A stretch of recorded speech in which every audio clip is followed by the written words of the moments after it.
উন্নয়নের সরকার, শেখ হাসিনা সরকার, আর পদ্মা সেতু সরকার।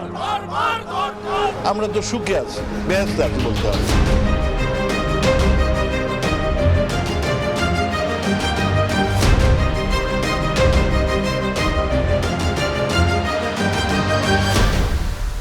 এখন টাকা পয়সা পয়সা নাই, সেরানা পয়সা নাই এখন আদত আমার।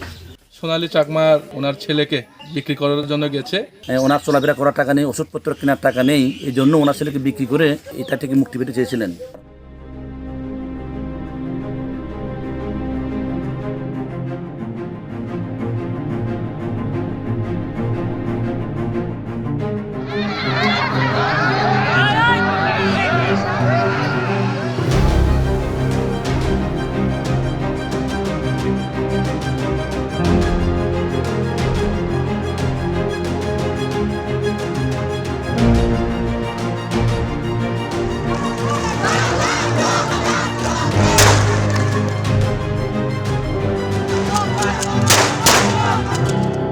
শেখ হাসিনা পালিয়ে গেছে, শেখ হাসিনা নাই, শেখ হাসিনা চলে গেছে, শেখ হাসিনা পালায় না।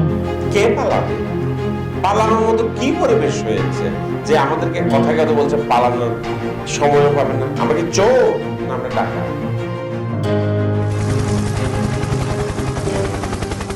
সুশাসন তো দূরের কথা, দুঃশাসনের চূড়ান্ত একটা রূপ। গাল গল্পে ভরা একটা মিথ্যা শাসন ব্যবস্থা। এই যে একদল মানুষ অনেক বেশি ধনী হয়ে গেল। একজন পিয়ন যে কিনা 400 কোটি টাকা নিয়ে গেছে, তাহলে পিয়নকে যারা পরিচালনা করতো তাদের কি হতো? পুরো জিনিসটি আসলে একটা লুণ্ঠন প্রক্রিয়া, যেটা স্টেট এখানে তার সমস্ত ধরনের এফোর্ট দিয়ে তার আশেপাশের লোকজন, তার প্রভাবশালী নেটওয়ার্ককে অ্যাকোমোডেট করেছে।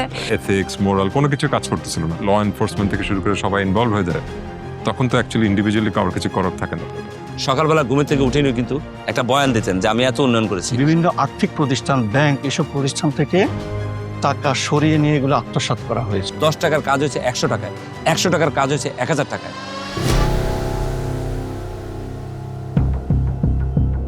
জুলাই বিপ্লবের মাধ্যমে বাংলাদেশ শেখ হাসিনার একনায়কতন্ত্র থেকে মুক্তি পাওয়ার 4 মাস পর 400 পৃষ্ঠার একটি শ্বেতপত্র প্রকাশ করা হয়। আন্তর্জাতিক খ্যাতিসম্পন্ন অর্থনীতিবিদ ডক্টর দেবপ্রিয় ভট্টাচার্যের নেতৃত্বে 12 সদস্যের একটি স্বাধীন কমিটি এই শ্বেতপত্র প্রকাশ করেন। সেখানে দেখা যায় শেখ হাসিনার 15 বছরের শাসন আমলে প্রতি বছর গড়ে 16 বিলিয়ন মার্কিন ডলার বাংলাদেশ থেকে বিদেশে পাচার করা হয়েছে। এই দশককে অলিগার্কের উত্থানের দশক হিসেবে বাংলাদেশের ইতিহাসে কোনোদিনভাবে চিহ্নিত করা হবে। শেখ হাসিনার 15 বছরের শাসনামলে যে উন্নয়নের গল্প ফেরি করা হয়েছে দেশে ও বিদেশে, সেই গল্পের বইয়ের প্রচ্ছদে উন্নয়নের কথা থাকলেও ভেতরের পাতা জুড়ে রয়েছে হাজার হাজার কোটি টাকার লুটপাটের গল্প। আমি মুক্তাদির রশিদ রোমিও, একজন অনুসন্ধানী সাংবাদিক। সেই গল্পগুলোই তুলে ধরার চেষ্টা করব এই প্রামাণ্যচিত্রে।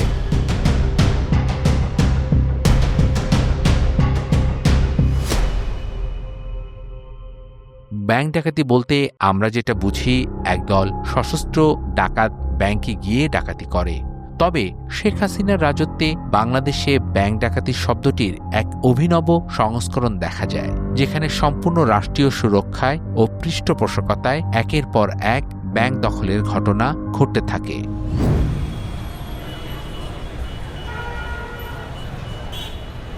2015 সালের পর থেকে 24 সাল পর্যন্ত এই 9 বছর ব্যাপকভাবে লুটতরাজ হয়েছে, এবং হয়তো প্রথম কয়েক বছর এটার পরিকল্পনা হয়েছে ইত্যাদি, কিন্তু পরবর্তীতে এটা একটা সংঘবদ্ধভাবে এই জিনিসটা পরিচালিত হয়েছে।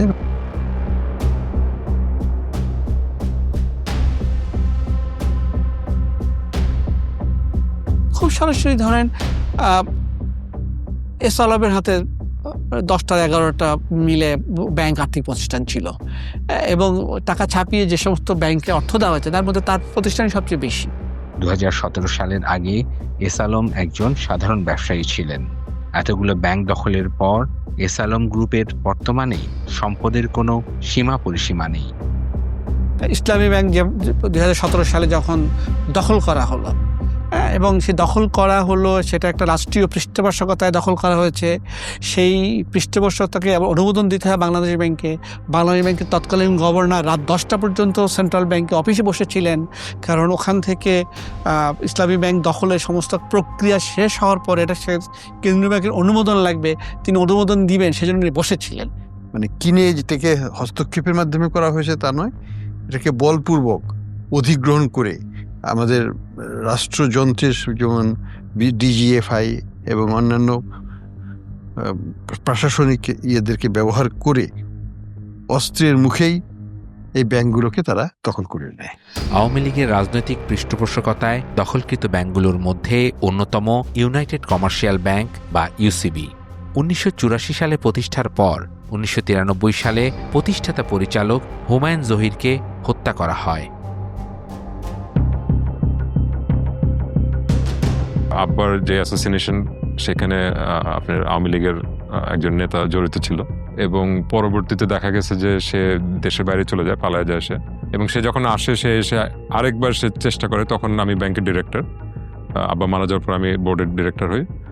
তো সে আপনার বোধহয় 99 সালেও সে এবং তার ছেলে মিলে আমাদের ব্যাংক দখল, আমরা বোর্ড মিটিং করছিলাম এবং সেখানে সে ঢুকে যায় ব্যাংক দখল করার চেষ্টা করে। আলটিমেটলি সেটা সে পারে নাই, বাট সে আবার 2013-14 দিকে আবার সে ফেরত আসে এবং সে মারা যাওয়ার পর তার ছেলেকে মন্ত্রী করা হয় আওয়ামী লীগ সরকারের। তো এরপরে সে প্রতিমন্ত্রী, মন্ত্রী সবগুলো পদই করে এবং দেখা যায় যে 2018-তে এসে সে ব্যাংকটার পুরোপুরি দখল নেওয়ার চেষ্টা করে এবং আমাদেরকে বাধ্য করে বের হয়ে যাওয়ার ব্যাংক থেকে আর কি। তো 2018 জুনে আমি রেজিগনেশন দিয়ে আমি বের হয়ে চলে আসি। তার দলীয় লোকজন এবং তার ঘনিষ্ঠ জনরাই এগুলোর সাথে জড়িত ছিল। ব্যাংকের মালিকানা, তারপরে ব্যাংকের পরিচালনা পর্ষদের চেয়ারম্যান সহ মেম্বার ঘনিষ্ঠ লোকজনই ছিলেন। পরবর্তীতে আমরা যেটা দেখি যে এই টোটাল সেক্টরটাই ম্যাস লুটিংয়ের একটা ইন্ডাস্ট্রিতে পরিণত হয় আর কি। ব্যাংক দখলের মাধ্যমে রাষ্ট্রীয় মদতপুষ্ট অলিগার্করা ঋণের নামে হাজার হাজার কোটি টাকা আত্মসাৎ করতে শুরু করে। তথাকথিত নির্বাচনে যেসব নেতাকর্মী, সমর্থক ও বুদ্ধিজীবীদের আওয়ামী লীগ নমিনেশন দিতে পারত না, তাদের সান্ত্বনা পুরস্কার হিসেবে বিভিন্ন ব্যাংকের পরিচালকের পদে বসিয়ে এই লুটপাটের সুযোগ করে দেয় দলটি। সরকার যে ঋণখেলাপের যে হিসাবটা প্রকাশ করে এটা আসলে সঠিক নয়। 2019 সালে IMF যখন একটা রিপোর্ট দিল, সেখানে তারা বলল বাংলাদেশ অনেক বেশি ঋণখেলাপের তথ্য লুকিয়ে রাখে। এই লুকিয়ে রাখাটা কত সেটা আমরা জানতাম না। এখন যেমন নতুন গভর্নর আসার পর তিনি আর লুকাচ্ছেন না, সুতরাং আমরা দেখছি যে ঋণখেলাপি এখন 21% চলে গেছে, বা সেটা খুবই মহাবিপজ্জনক। কিন্তু এখন আমরা কাগজে কলমে 21%, তখনও এরকমই ছিল, কিন্তু আমরা লুকিয়ে রেখেছিলাম। তারা বিভিন্ন প্রকল্প দেখিয়েছে যেগুলি ভুয়া, আসলে বাস্তবে কোনো অস্তিত্ব নেই, ভুয়া প্রতিষ্ঠানও দেখিয়ে ঋণগুলো তারা সরিয়ে নিয়েছে। ব্যাংকগুলো দখলের পাশাপাশি আর্থিক খাতের বিভিন্ন প্রতিষ্ঠান ও শেয়ার বাজারের সম্পূর্ণ নিয়ন্ত্রণ চলে যায় আওয়ামী লীগের শীর্ষ নেতৃত্ব ও তাদের ঘনিষ্ঠ সহযোগীদের দখলে। সেখানেও শুরু হয় আওয়ামী তন্ত্রের লাগামহীন লুটপাট ও অর্থ আত্মসাতের এক নজিরবিহীন উৎসব।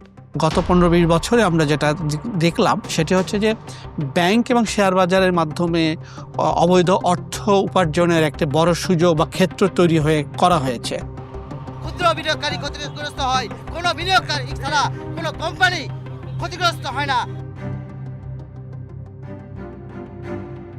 সর্বপ্রথম তারাকে ধ্বংস করেছেন তারা সিকিউরিটি এক্সচেঞ্জ কমিশন, সর্বপ্রথম যে নিয়ন্ত্রণ সংস্থা। সেখানে খায়রুল হোসেনের মধ্যে একজন শিক্ষককে বসেছেন, তারপরে শিবলি রুবায়তের মধ্যে একটা দুর্ধর্ষ, একটা কালোবাজারি বা একজন সন্ত্রাসী কিসিমের লোককে তিনি বসিয়েছেন, যাতে করে শেয়ার বাজারে তার দুর্নীতির রাজত্ব কায়েম করতে পারেন। একের পর এক বাজে নিম্নমানের আইপিওগুলো আসতে শুরু করলো। ভুয়া তথ্যে ভরা ছিল ব্যালেন্স শিট। অডিটরগুলো কিছু না দেখে স্বাক্ষর করেছেন। ইস্যু ম্যানেজার যা কিছু জাল জটিল তথ্য দিয়ে ইস্যু ম্যানেজমেন্টটা তৈরি করেছেন, প্রসপেক্টাস ছাপিয়েছেন, অসংখ্য পরিমাণে টাকা জমানা দিয়ে ভুয়া প্লেসমেন্ট ইস্যু করা হয়েছে।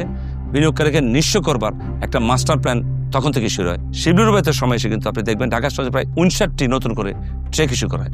যে ট্রেকের বাজার মূল্য 15 কোটি টাকা, সেই ট্রেকগুলিকে ইস্যু করা হয় 1 কোটি টাকা করে নামমাত্র মূল্যে আওয়ামী লোকদের মাঝে ইস্যু করা হয়। তার বিরুদ্ধে অভিযোগ হলো তার অ্যাকাউন্টে টাকা পাওয়া গিয়েছে 1,92,00,000 টাকা। প্রতারণার আশ্রয় নিয়ে আসামি শিবলি রুবায়তুল ইসলাম 1,92,00,000 টাকা ঘুষ গ্রহণ করে। আমরা আমাদের তদন্তে পেয়েছি এই যে বেক্সিমকো গ্রুপের সালমান এফ রহমান $83 মিলিয়ন একটি তদন্ত আমরা করছি। এটি কিন্তু জনগণের টাকা এরকম বাইরে চলে গেছে, শেয়ার বাজার কেলেঙ্কারির মাধ্যমে চলে গেছে। ক্যাপিটাল মার্কেটের আরেকটা অংশ হচ্ছে অ্যাসেট ম্যানেজমেন্ট কোম্পানি, যেটাকে যারা মিউচুয়াল ফান্ডগুলিকে ম্যানেজমেন্ট করেন। সেখানে বেশ কিছু মিউচুয়াল ফান্ডের কাছে প্রায় 8-10 হাজার কোটি টাকা ছিল। এই টাকাটা বিভিন্ন প্রতিষ্ঠান এবং ক্ষুদ্র বিনিয়োগকারীর সমন্বয়ে গড়া একটি তহবিল, যে তহবিলটার ম্যানেজমেন্টের মাধ্যমে কথা হয়েছিল যে ক্ষুদ্র বিনিয়োগের স্বার্থ রক্ষা করে টাকাটা আরও বাড়বে। সেই মিউচুয়াল ফান্ডগুলোর মেয়াদি মিউচুয়াল ফান্ড ছিল, যেটাকে আমরা বলি 10 বছর মেয়াদি। আপনি বিস্মিত হবেন, পৃথিবীর সকল আইন কানুনকে ব্যত্যয় করে সেই মেয়াদি মিউচুয়াল ফান্ডকে তারা 10 বছরকে তারা 20 বছর মেয়াদি করেছে। সাবেক প্রধানমন্ত্রী শেখ হাসিনার পারিবারিক প্রতিষ্ঠান CRI ও সূচনা ফাউন্ডেশনে দুর্নীতির অভিযোগে সূচনা ফাউন্ডেশন নামে যে প্রতিষ্ঠান আছে তাদের লিগ্যাল একটা পার্সন তৈরি করা হয়েছে, তৈরি করে বিভিন্ন আর্থিক প্রতিষ্ঠান, ব্যাংক, এসব প্রতিষ্ঠান থেকে টাকা সরিয়ে নিয়ে এগুলো আত্মসাৎ করা হয়েছে। ফাউন্ডেশনের আসলে ফিজিক্যাল অস্তিত্বই আমরা পাইনি। এই প্রতিষ্ঠানকে CSR কিংবা অন্য কোনো নামে প্রচুর টাকা দিয়েছে। শেয়ার বাজার, ব্যাংক ও অন্যান্য আর্থিক খাতের প্রতিষ্ঠানগুলো দখলের পর নিজেদের দুর্নীতির পরিসর আরও বিস্তৃত করার পরিকল্পনায় আওয়ামী তন্ত্রের নজরে আসে দ্রুত বিকাশমান মোবাইল ব্যাংকিং খাত। সেই লক্ষ্যেই নগদকে কেন্দ্র করে তারা নতুন এক চুরির আখড়া গড়ে তোলে, যেখানে উদ্ভাবনী প্রযুক্তিকেও পরিণত করা হয় লুটপাটের আরেকটি মাধ্যম হিসেবে। নগদ প্রকৃত মালিক কে এটা কেউ জানে না। এটা কেমেন্স আইল্যান্ডের একটা প্রতিষ্ঠান, একটা ব্রিটিশ নাগরিকের নামে 52% শেয়ার দাবি করা হচ্ছে। কি করে হলো সে?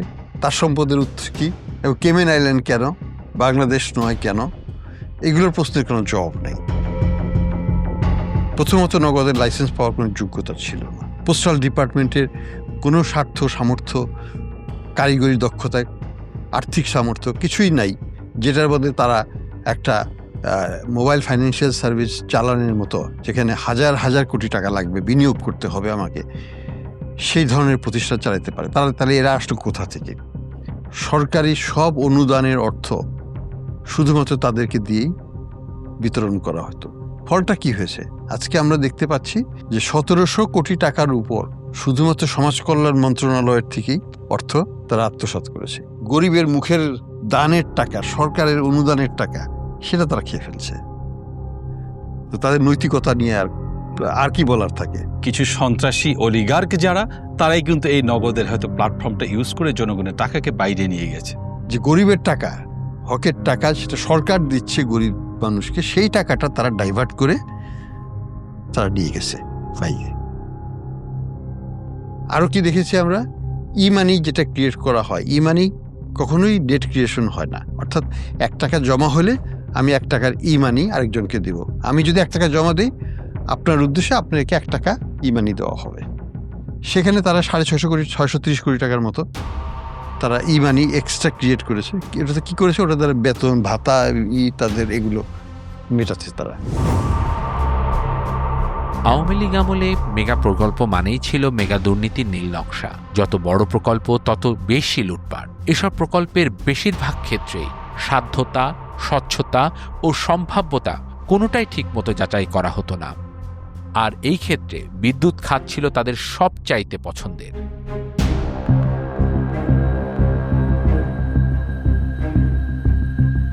আপনি দেখবেন যে এই ধরনের প্রত্যেকটা মেগা প্রকল্পের সাথে আসলে আনবিলিভেবল লেভেলের লুটপাট, চুরি এবং দুর্নীতি এবং করাপশন হয়েছে। সবচেয়ে বেশি যেটা হচ্ছে সেটা অর্থ পাচার হয়েছে অনেক বেশি। কয়লা বিদ্যুৎ প্রকল্পগুলো যখন করা হলো তখন বলা হলো যে বাংলাদেশে প্রচুর বিদ্যুৎ লাগবে, বিদ্যুতের ফলে শিল্পায়ন হবে, কলকারখানা হবে এবং বাংলাদেশের মানুষের প্রচুর কর্মসংস্থান তৈরি হবে, একেবারে সিঙ্গাপুর হয়ে যাবে দেশ।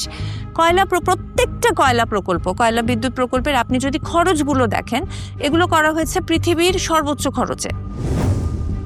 ফর এক্সাম্পল, আপনি দেখেন মাতারবাড়ি বিদ্যুৎ প্রকল্প, এটার যে খরচটা হয়েছিল প্রায় $4 বিলিয়ন কাছাকাছি। সাধারণত আপনি $2 থেকে $2.5 বিলিয়ন মধ্যে একটা বিদ্যুৎ প্রকল্প হয়ে যাওয়ার কথা, সেখানে আপনার প্রায় ডাবল খরচে আমি করছি। এবং এই সময় কিন্তু বিভিন্ন পত্রিকা রিপোর্ট করেছিল যে হঠাৎ করে মাতারবাড়ি বিদ্যুৎ প্রকল্পের খরচ 10,000 কোটি টাকা বেড়ে গেল এবং সেটার কিন্তু কোনো জবাবদিহিতা নাই। হঠাৎ করে বেড়ে যাচ্ছে প্রকল্পের খরচ এবং সেটা জনগণ জানতে পারছে না কি কারণে প্রকল্পের খরচ বাড়ছে।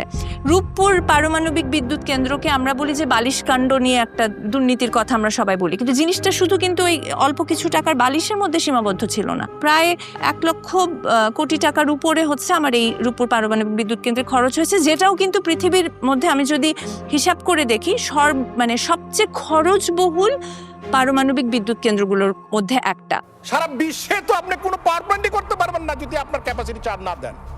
একটি পাওয়ার প্ল্যান্ট 20 বছর বা 10 বছরের জন্য আপনি নেবেন, তার যে অর্থ খরচ হবে প্রতিদিনে তার অর্থ খরচ দিবেন না। 2010 সাল থেকে বলা হয়েছিল যে কুইক রেন্টাল একটা খুবই ওয়েস্টফুল এবং ভয়ঙ্কর খরচবহুল একটা প্রকল্প, এটার ভিতর দিয়ে বিদ্যুতের দাম বাড়তে থাকবে এবং এটার ভিতর দিয়ে আমাদেরকে কুইক রেন্টাল কোম্পানিগুলোকে আমরা আসলে যেই ক্যাপাসিটি চার্জটা দিব সেটা এত বেশি যেটা আসলে বিদ্যুতের খরচটা আপনি কমিয়ে রাখতে পারবেন না, জনগণের জন্য বিদ্যুৎ এফোর্ড করা একটা বোঝা হয়ে দাঁড়াবে। কিন্তু এটা তো তখন সরকার শোনে নাই, বরং তখন খুব একচেটিয়াভাবে কয়েকটা গ্রুপকে আমরা কুইক রেন্টালের লাইসেন্সটা দিয়ে দিলাম। আইডিয়াটা হচ্ছে যে তারা বেনিফিটেড হবে এবং বেনিফিটেড হলে অথবা তারা পার্টিকে কন্ট্রিবিউট করবে এবং আলটিমেটলি এটা একটা কন্ট্রোল ধরে রাখার জন্য একটা চেষ্টা আর কি। কুইক রেন্টাল সব বিদ্যুৎ বন্ধ করে দিত এখন, যতগুলি বিদ্যুৎ অন্তত আওয়ামী লীগ সরকার এসে। এর মধ্যে দিয়ে দেখা গেল আজিজ খানের মতো এবং আরো কিছু গ্রুপ এখান থেকে বিশাল পরিমাণ টাকা, জনগণের পাবলিকের ট্যাক্সের টাকা বিদ্যুৎ উৎপাদনের নামে তারা লুটপাট করে তারা বিদেশের সর্বোচ্চ বড়লোকের তালিকায় তারা নাম লেখালো।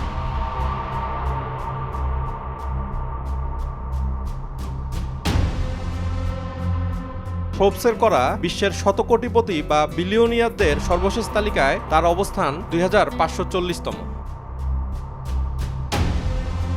পুরো একটা মন্ত্রণালয় আসলে দেশি বিদেশি কোম্পানি, দেশি বিদেশি লবিং, দেশি বিদেশি ঠিকাদার প্রতিষ্ঠান, তারা মূলত হচ্ছে কে কোন প্রজেক্ট পাবে, কে কোথায় কাজ করবে, এগুলো আসলে মন্ত্রণালয়ের ভিতরে এক ধরনের ভাগ বাটোয়ারার ভিতর দিয়ে এই লুণ্ঠনগুলো হয়েছে।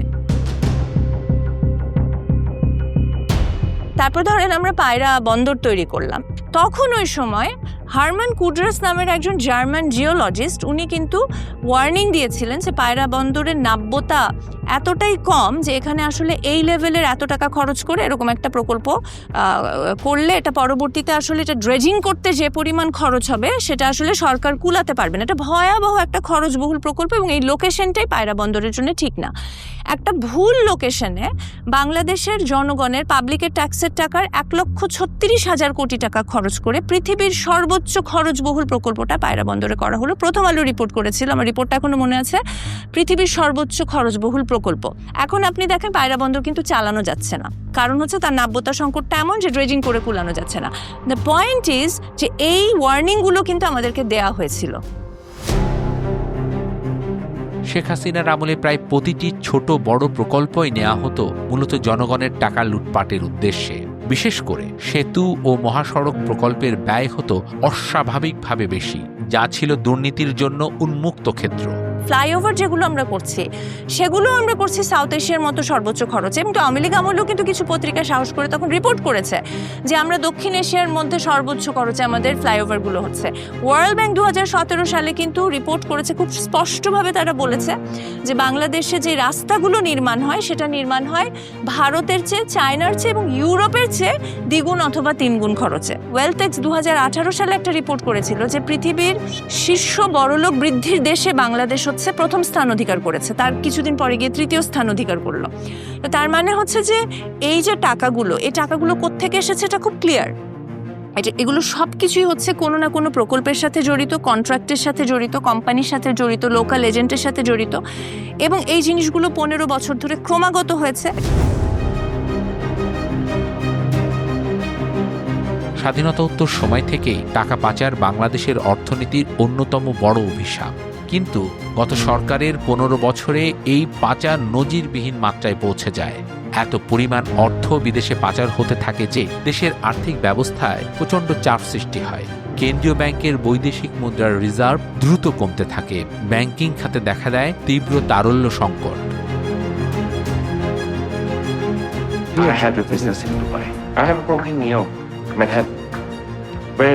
গত 15 বছর ধরে কিন্তু এখানকার যারা ব্যবসায়ী বা এখানকার যারা পুঁজিবাদী, যারা খুব ডিপলি কানেক্টেড ছিল আমাদের রাষ্ট্রের সাথে বা মন্ত্রী এমপিদের সাথে, তারা সমানে টাকা পাচার করেছেন। তারা সুইস ব্যাংকে টাকা রেখেছেন, তারা মালয়েশিয়াতে সেকেন্ড হোম কিনেছেন, তারা কানাডার বেগমপাড়াতে টাকা পাচার করেছেন, সেখানে বাড়ি করেছেন, তারা লন্ডন এবং দুবাইয়ের সবচেয়ে অভিজাত এলাকাগুলোতে জমি কিনেছেন। লন্ডনে অন্তত 3 জন বড় ব্যবসায়ী বা তাদের আত্মীয় স্বজনের সম্পদ প্রাথমিকভাবে জব্দ করা হয়েছে। সেই সম্পদ বাংলাদেশ ফেরত পাবে কিনা সেটা পরের হিসাব। আমার বাসায় কাজ করে গেছে পিয়ন, সে এখন 400 কোটি টাকার মালিক।